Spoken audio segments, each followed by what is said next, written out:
I, Verity, 32, female, was living with my husband of 5 years before things took a bad turn.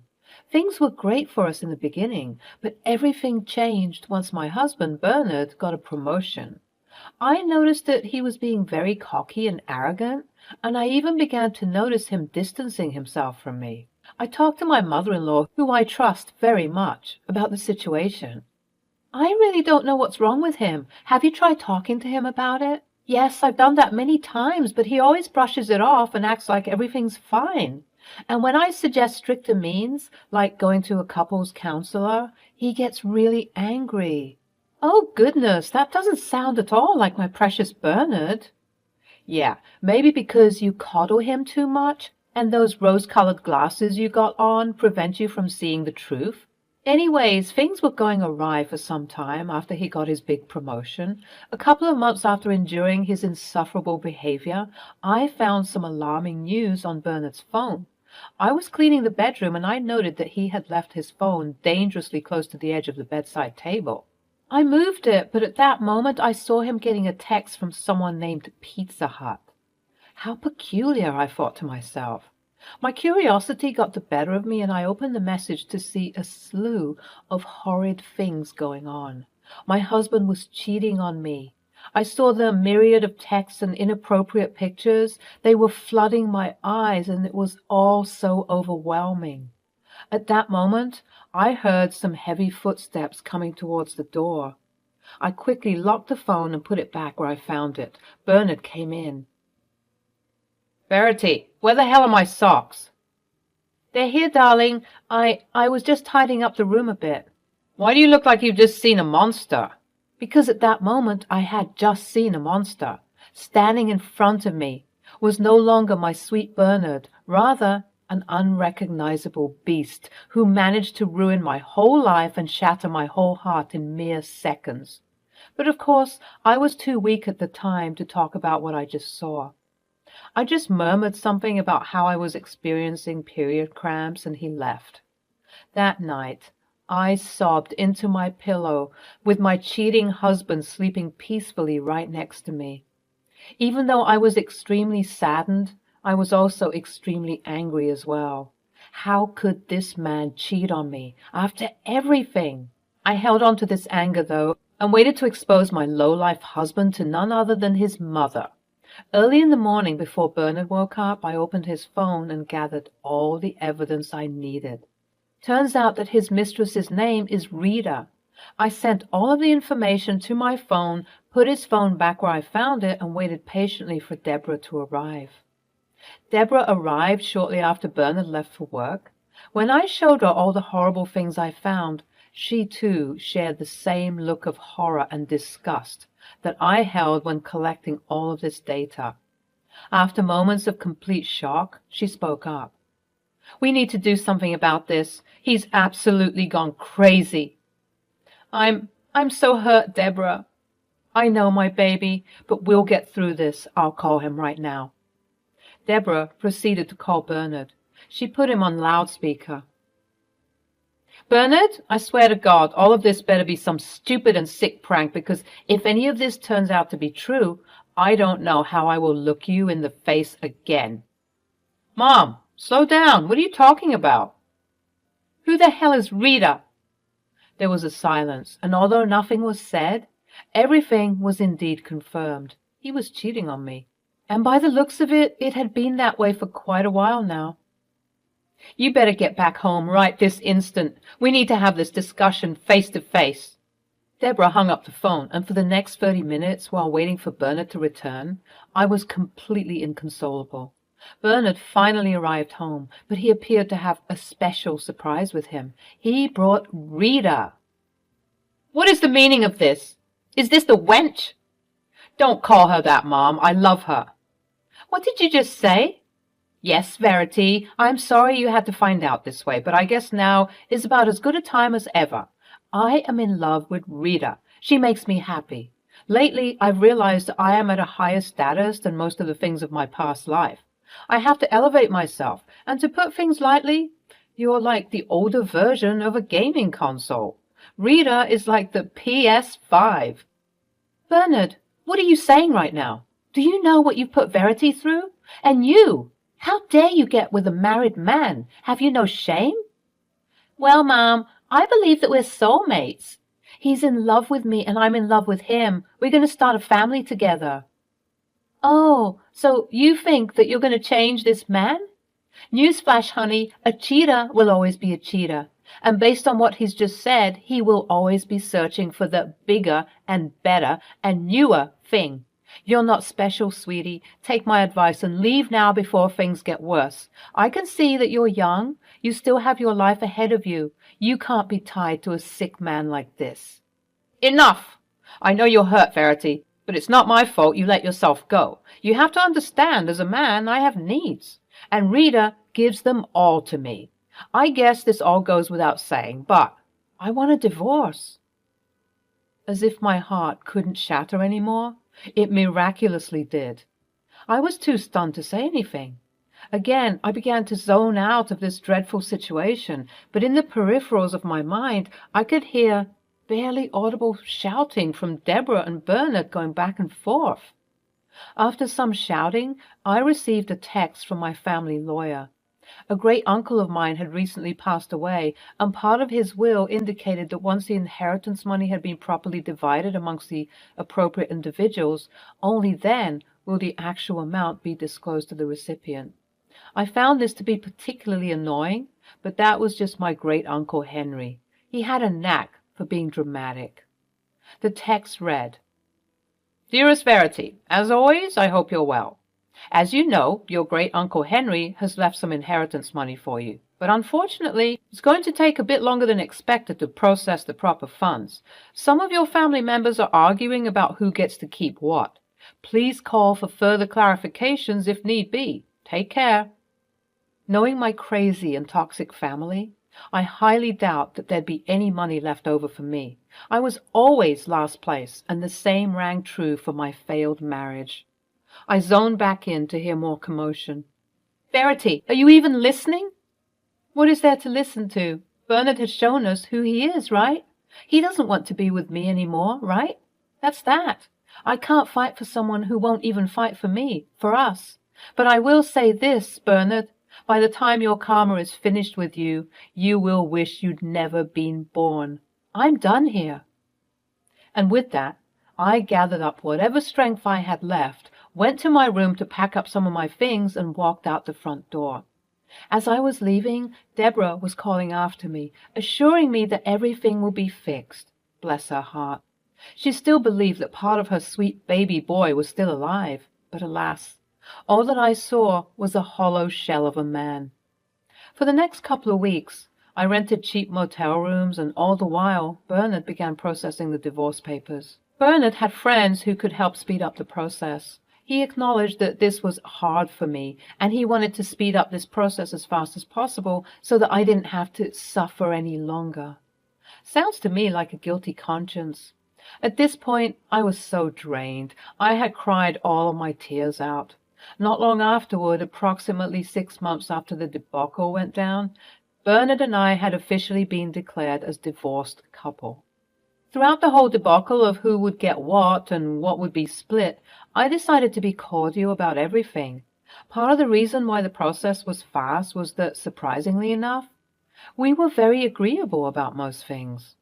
Bernard, being the selfish guy he was, wanted to keep most of his money, knowing that I didn't have a dime to my name, considering I was a housewife. Even though this was the case, I desired none of that money, because it was the same money that caused him to be so selfish and evil. Well, I guess that settles it then. It was nice knowing you, Verity.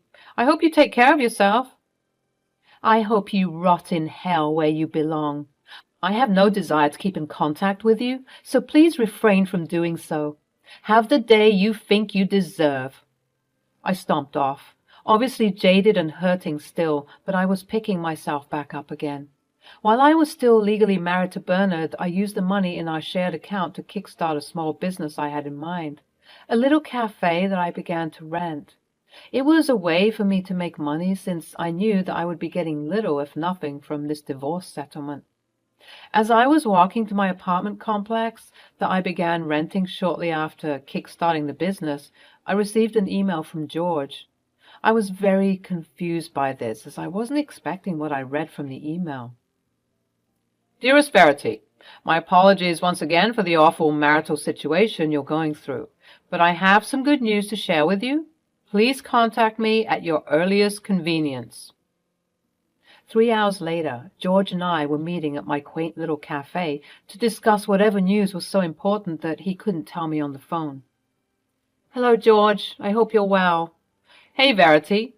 I can tell that you're hurting, so I'm not going to take up much of your time. Let me cue to the chase. You've got the inheritance. What? What did you say? You heard me right. You've got the inheritance. I'm so sorry that everything had taken such a long time to finalize. You see, the truth is, your great-uncle Henry appeared to have left most of the money to you. This is a letter of his that you need to read now that all of the conditions have been met. The letter read as follows. My dear Verity, I know life has been unkind to you. You have always been put in last place by both friends and family, but I have decided that enough is enough. No more will you be subject to pain and humiliation. Please accept this inheritance money and use it to ameliorate your life in the best way that you can. Knowing your toxic family members, they most likely won't be too happy with the distribution of funds, but I don't care. All I care about is your health and well-being, which is why, if you are reading this now, you now know that all of the money you are about to receive is wholly yours. You shan't go through any troubles or negotiations with people. I wanted to exempt you from this messy process, hence why you are receiving this money now. I know you are going to do wonderful things. All my love, your great-uncle Henry. By the time I finished reading the letter, I was sobbing. Some customers got up and left due to the embarrassing scene, but I didn't care. I was overwhelmed with joy. It was so refreshing to hear some good news after months and months of crying the night away, wondering how and why all of this happened to me. How much is it? It's $170,000. I gasped. That was a lot of money. In fact, that was more than enough money to help me continue to grow and expand my business. I thanked George profusely for his loyalty and kindness, and he went on his way. That night, I called Deborah to tell her everything. You said the amount is how much? Yep, you heard me right, Deborah. We were still keeping in touch despite everything, as I mentioned. I trusted her.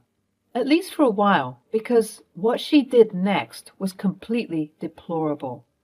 I woke up the next morning to a slew of angry texts from none other than Bernard. Literally less than 24 hours after telling him not to contact me again, here he was contacting me.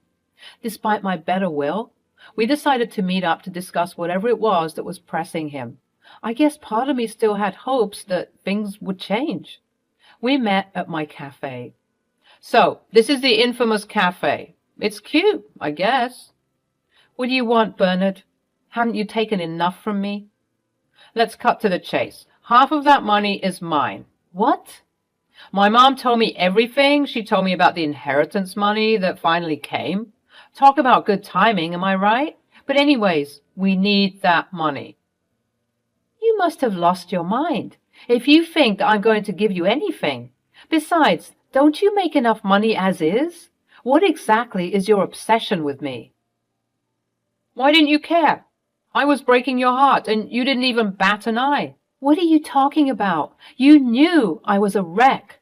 You were literally behind the wheel for all of the turmoil you caused me. You watched me suffer. What else do you want from me? When will you be satisfied? When you see me in my coffin? Enough. I don't have time for this. Just give me my money, and I'll be on my way. I need the money for my wedding to Rita. What exactly makes you think that you're entitled to this money? Are you sick in the head? The inheritance situation was happening whilst we were still married, so technically that money belongs to me. I paused. I felt embarrassed. I didn't know the technicalities like that. Was something like that possible? So, give me my money. If I'm ever going to give you any money, we'll need a lawyer present. I've heard what you've said. Go home. I will contact you in the morning. Bernard begrudgingly left, angry because he couldn't control me any longer.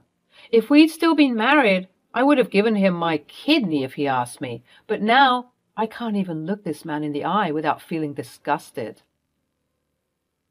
In the morning, I called George, as well as the lawyers who were helping us out with the divorce. I explained my situation, and everyone agreed in unison that what Bernard was doing wasn't logical or right, because the inheritance money was finalized after signing the divorce papers, and any money that comes my way is mine, which is exactly what I thought.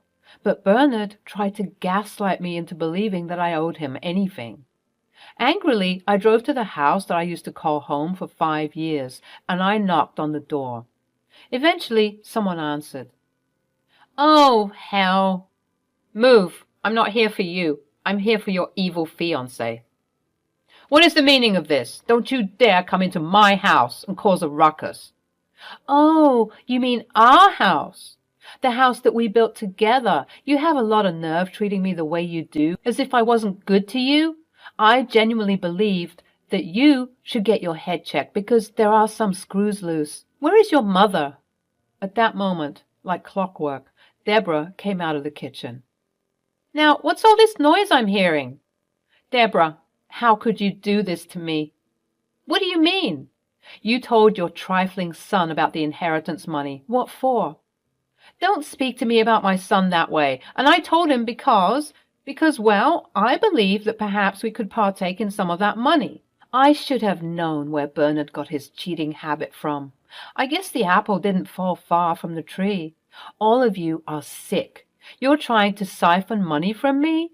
I'm struggling to keep afloat, and something good has happened to me for once in my life, and you people want to take that away from me. Well, too bad." I went on to explain to the bumbling fools that the money I got was completely mine, and that because the divorce papers were signed, there was no way for any of these people to get their grubby hands on my money.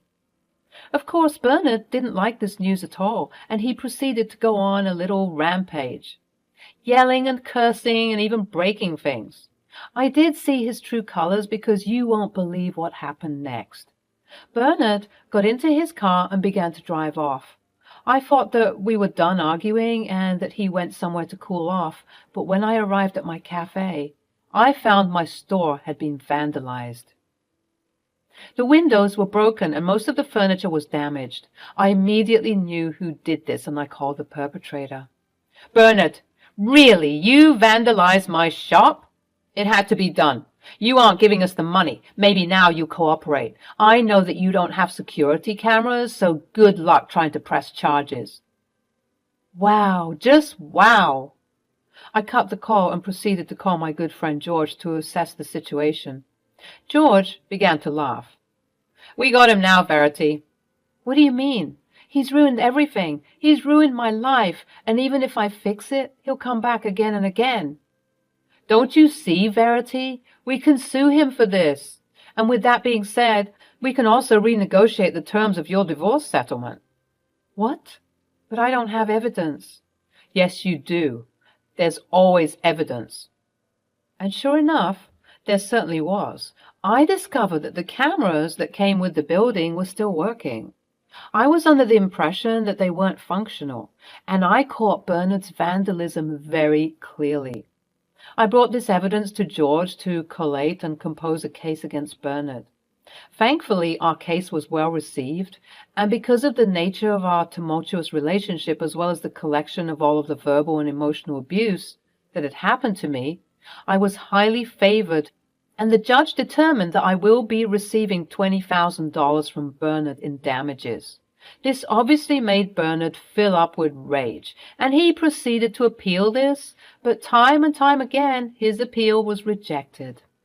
Now that I have all this money, I can properly cater to my cafe and allow it to grow and expand.